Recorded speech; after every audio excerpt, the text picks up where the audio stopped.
বন্ধুদের আজকের এই সাংবাদিক সম্মেলনে স্বাগত জানাই।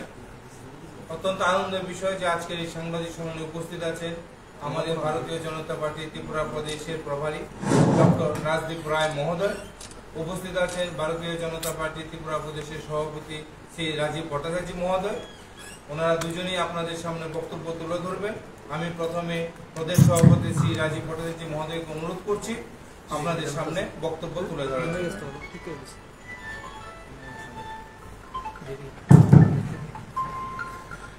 সাংবাদিক বন্ধুদের অনেক অনেক শুভেচ্ছা ও অভিনন্দন।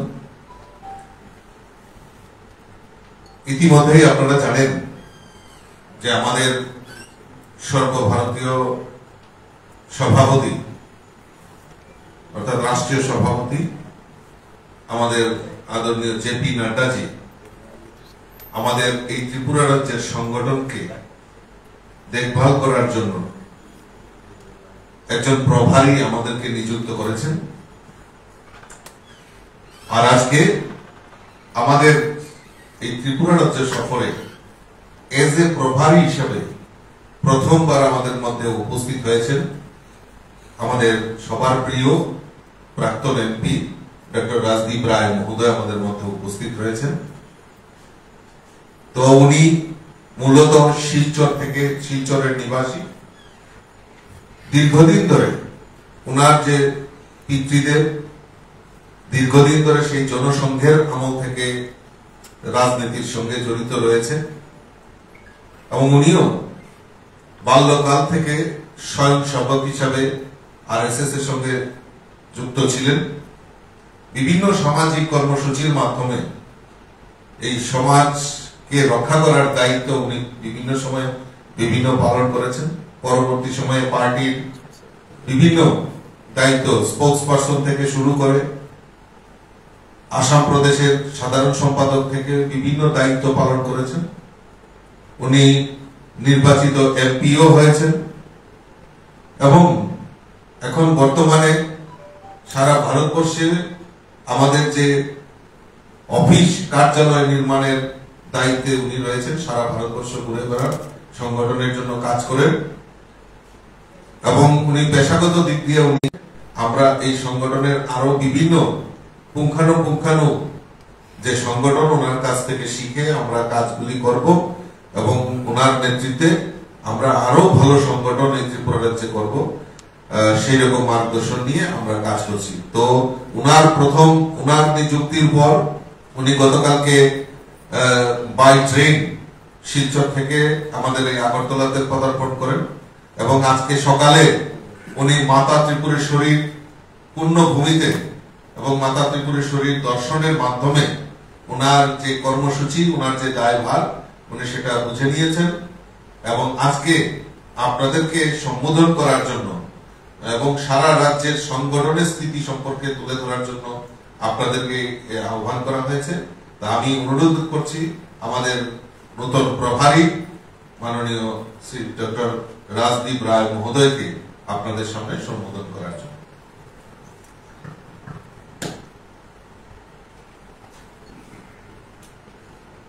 ত্রিপুরা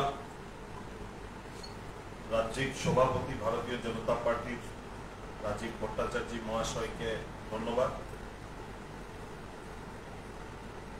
ভারতীয় জনতা পার্টির কেন্দ্রীয় নেতৃত্বের যে কান্ডারি রাষ্ট্রীয়ভাবে আমাদের সভাপতি জেপি নাড্ডাজি আদেশে বিগত কয়েকদিন আগে আমাকে ত্রিপুরেশ্বরী সুন্দরী মায়ের পাদদেশে আসার সৌভাগ্য হয়েছে। আমি উনার আদেশে এবং ভারতবর্ষের মাননীয় প্রধানমন্ত্রী শ্রী নরেন্দ্র মোদীজি, ভারতীয় জনতা পার্টির সাংগঠনিক সাধারণ সম্পাদক বি.এল. সন্তোষজির আদেশে আপনাদের রাজ্য, আমার রাজ্য ত্রিপুরাতে আমি দায়িত্ব নিয়েছি।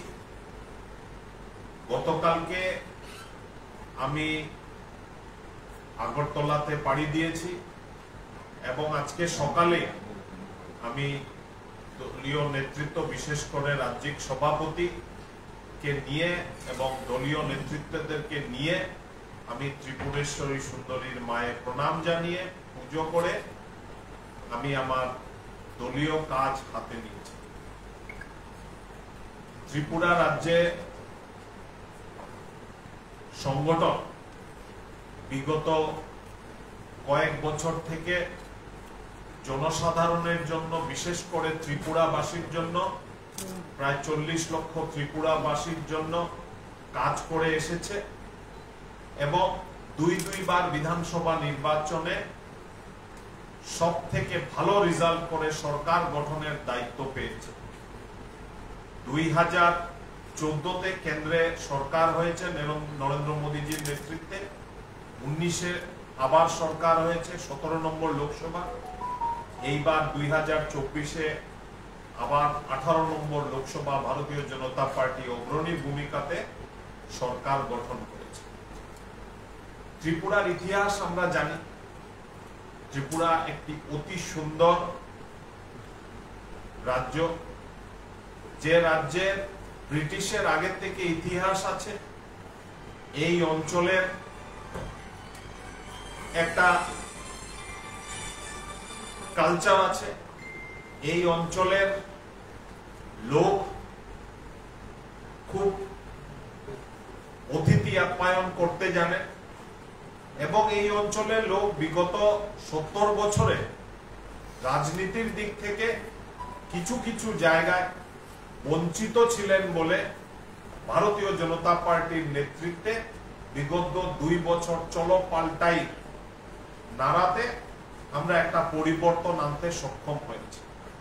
আমি বলছি না যে 2 বছর, 4 বছর, 5 বছর, 7 বছরের মধ্যে অফুরন্ত পরিবর্তন হয়ে যাবে, তবে হ্যাঁ, ত্রিপুরা রাজ্যে পরিবর্তন শুরু হয়েছে এবং বিশেষ করে মোদীময় ভারতের অঙ্গীকার হিসাবে ত্রিপুরাকে আমরা নতুন দিকে দেখতে পাচ্ছি। আজকের ভারতবর্ষে অন্য রাজ্য যখন রিপোর্টিং করে তখন আমরা দেখতে পাই ত্রিপুরা রাজ্যে কয়েকটা ডিপার্টমেন্ট, কয়েকটা ফ্ল্যাগশিপ প্রোগ্রাম খুব ভালো করে চলছে। তার মধ্যে বিশেষ মেনশন করা দরকার যে প্রধানমন্ত্রী আবাসে লক্ষ লক্ষ ঘর নতুন করে হয়েছে বিগত কিছু বছরে এবং এই অঞ্চলের গরিব জনসাধারণ, যাদের উপরে মাথায় ছাদ ছিল না, আরসিসির স্ট্রাকচার ছিল না, যারা টিনের ঘর, কুড়ে ঘর, মাটির ঘরে থাকতেন, তাদের একটা আস্তানা হয়েছে, তাদের একটা পার্মানেন্ট একটা ঘর হয়েছে। হ্যাঁ, অনেক কাজ করা বাকি আছে। নরেন্দ্র মোদী নির্ণয় নিয়েছেন আগামী 2 বছরের মধ্যে 2026-27-এর মধ্যে যাদের ঘর দেওয়া সম্ভব হয়নি তাদেরকেও ঘর দেওয়া হবে এবং সেই মর্মে 3 নম্বর বার নরেন্দ্র মোদী সরকার গঠন করার প্রথম ক্যাবিনেট মিটিং এ আরো 4 কোটি ঘর বানানোর নির্ণয় উনি নিয়েছেন এবং আমি আশা করি সেই 4 কোটি ঘরের একটা বিশাল অংশ আমাদের ত্রিপুরা রাজ্যে গরিব জনসাধারণকে তাদের আস্থানা, পার্মানেন্ট বাড়ি, পার্মানেন্ট ঘর দিতে সক্ষম হবে। জল জীবন মিশনের দিকে যদি তাকাই তাহলে দেখি যে আজকে 83% প্রায় বাড়িতে জল, পানীয় জল গিয়ে পৌঁছে গেছে এবং আগামী দিনে যেগুলো বাকি আছে সেগুলো পৌঁছাবে। যে এক সময় স্বপ্ন ভারতবর্ষের স্বাধীনতা সংগ্রামীরা করেছিলেন, সব ঘরে পানীয় জল, সেই স্বপ্ন ত্রিপুরাতে পূর্ণ হতে যাচ্ছে ভারতীয় জনতা পার্টির হাত ধরে। বিগত কিছু দিন থেকে আমরা দেখতে পাচ্ছি যে প্রধানমন্ত্রী গ্রামীণ সড়ক যোজনার অধীনে ত্রিপুরার গ্রামে গ্রামে পাক্কার সড়ক, পাক্কার রাস্তা পৌঁছে গেছে। আজকেও আমি মাতাবাড়ি গেছি, এছাড়াও মাতাবাড়ির পরে আরো 3টি জায়গায় আমি র্যালি করেছি, পদযাত্রা করেছি এবং সেই রাস্তাগুলো পুরোপুরি ভাবে কমপ্লিটেড রাস্তা, ভেতরের গ্রামের গ্রামে।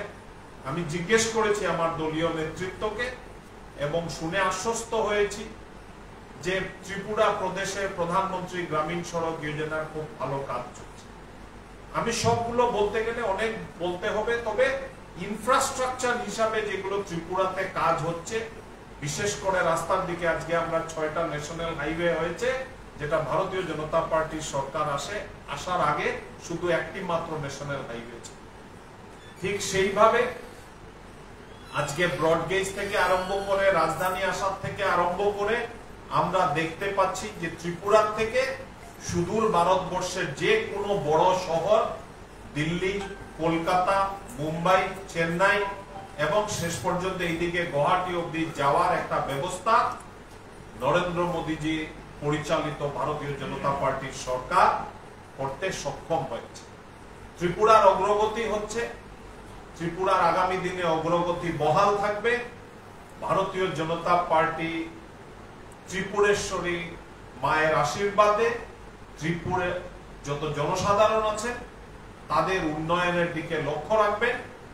আমাদের সরকার, বিশেষ করে ত্রিপুরা রাজ্যে বিপ্লব দেব মহাশয় অনেকদিন সরকার চালিয়েছেন। এখন ডক্টর মানিক সাহা সরকারের মুখিয়া, সরকার পরিচালনার দায়িত্ব উনার হাতে আছে। উনার সঙ্গে একটা ভালো টিম আছে, যারা ইয়াং জেনারেশনের এমএলএরা আছেন, মন্ত্রীরা আছেন, আমার দলীয় নেতৃত্ব তাদের হাতে আছে। তারা ত্রিপুরাবাসীর গরিব জনসাধারণ, দুস্থ জনসাধারণ, কৃষক জনসাধারণ, মহিলা যারা আছেন এবং বিশেষ করে আমার ইয়াং জেনারেশন যারা ছাত্রছাত্রীরা আছে, তাদের সঙ্গে তাদের হোপস, তাদের এসপিরেশন, তাদের আশা, তাদের আকাঙ্ক্ষা পূরণ করতে তারা সক্ষম হবে। আমাকে দল দায়িত্ব দিয়েছে দলের কাজ করার জন্য। আপনারা জানেন ভারতীয় জনতা পার্টির নেতৃত্ব রাজীব ভট্টাচার্য মহাশয়ের হাতে আছে। উনি দলের সভাপতি হয়েছেন, যদিও 2022-এ, আজকে প্রায় 2 বছর হতে চলল, কিন্তু উনি ভারতীয় জনতা পার্টির একনিষ্ঠ কর্মী হিসাবে, কার্যকর্তা হিসাবে বিগত অনেক বছর থেকে বিভিন্ন সময়ে বিভিন্ন দায়িত্ব পালন করে গেছেন। এই দায়িত্ব উনি নিষ্ঠার সঙ্গে পালন করেছেন এবং আমাদের এই ত্রিপুরা রাজ্যে, আমার এই ত্রিপুরা রাজ্যের যে 10টি অর্গানাইজেশনাল ডিস্ট্রিক্ট আছে, সেই ডিস্ট্রিক্টে আমাদের ডিস্ট্রিক্ট কমিটি আছে। আমি আপনাদের মাধ্যমে আমার কার্যকর্তাদেরকে একটা বার্তা দিতে চাই আছে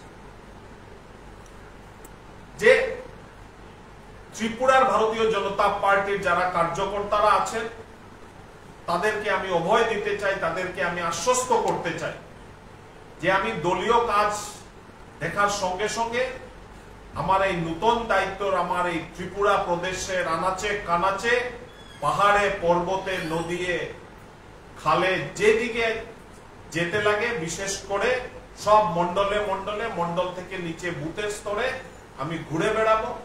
আমি আপনাদের এলাকাতে আসব।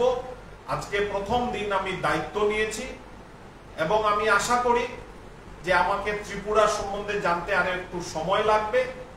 আমি ব্যক্তিগত জীবনে ডাক্তার, কিন্তু আমি পেশাগতভাবে আমি রাজনীতির সঙ্গে জড়িত, ফুল টাইম রাজনীতিবিদ। কাজে আমি পুরোপুরি ত্রিপুরা প্রদেশে ঘুরতে আমার সময় লাগবে না। আমাকে আপনাদের সঙ্গে কাজ করার সুযোগ দিয়েছে।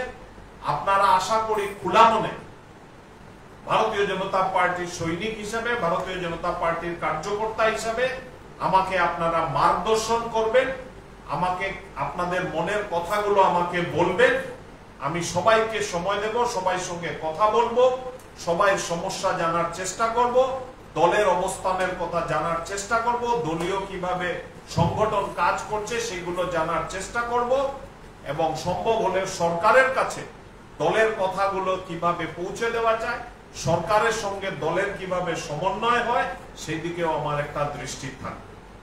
এবং আমি আপনাদেরকে আশ্বস্ত করতে চাই, বিশেষ করে আমার কার্যকর্তা ভাইদের, ত্রিপুরার কার্যকর্তা ভাইদের, যে আপনারা আগামী দিনে আমরা সবাই মিলে একসঙ্গে বসে আমরা এই নির্ণয় নেব কিভাবে ত্রিপুরাকে, ত্রিপুরার ভারতীয় জনতা পার্টির সংগঠনকে ভারতবর্ষের 1 নম্বর সংগঠন এবং ত্রিপুরা রাজ্যকে ভারতবর্ষের 1 নম্বর উন্নতিশীল রাজ্য বানানো যায়, সেটার দিকে আমার দৃষ্টি থাকবে। আমার ক্রম সেই দিকে পরিচালিত থাকবে। আমরা সবাই মিলে, এটা আমার একা দায়িত্ব নয়, আপনারা সবাই ভালোবাসার জন্য আমি দায়িত্ব পেয়েছি, কিন্তু আমি আপনাদেরকে এটা বলতে চাই আমার সাংবাদিক বন্ধুদের মাধ্যমে যে আমরা সবাই মিলে যে নির্ণয় নেব, সবাই মিলে সেই নির্ণয়কে উপলব্ধি যাতে হয়, যে সংকল্প আমরা নেব সেই সংকল্প থেকে সিদ্ধি তক কিভাবে পৌঁছানো যায় সেটা আমরা সবাই মিলে ঠিক করব। আমার প্রাথমিক বক্তব্য আমি এখানে রাখলাম। আপনাদের যদি কিছু প্রশ্ন থাকে আমি